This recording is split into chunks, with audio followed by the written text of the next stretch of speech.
జ్వరం వచ్చినప్పుడు వచ్చే దగ్గు నిన్ను ఇబ్బంది పెడుతుంది అనుకుంటున్నావా?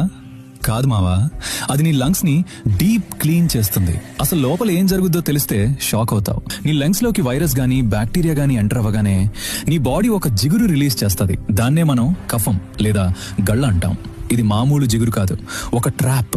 ఈతకు వచ్చిన ఈగ తేనెలో ఇరుక్కున్నట్టు ఆ వైరస్లు బ్యాక్టీరియా ఈ కఫంలో అతుక్కుని చచ్చిపోతాయి. ఇప్పుడు నీ లంగ్స్ నిండా చచ్చిన వైరస్లు, చచ్చిన నీ తెల్ల రక్త కణాలున్నాయి. మరి ఈ చెత్తని బయటకు పంపాలి కదా. అందుకే నీ బాడీ దగ్గు అనే ప్రెజర్ పంప్ ని ఆన్ చేస్తుంది. నువ్వు గట్టిగా దగ్గిన ప్రతిసారి ఆ చచ్చిన వైరస్లతో నిండిన కఫాన్ని బయటికి నెట్టేస్తుంది. డాక్టర్లు దగ్గు మందిచ్చేది దగ్గుని ఆపటానికి కాదు, ఆ కఫాన్ని పల్చబరిచి బయటికి రప్పించడానికి. లోపలుంటేనే డేంజర్, బయటికి వస్తేనే సేఫ్. సో ఆ దగ్గు ఒక చెత్తబండి అన్నమాట. లోపలున్న చెత్తని బయట పారేస్తుంది. కానివ్వండి.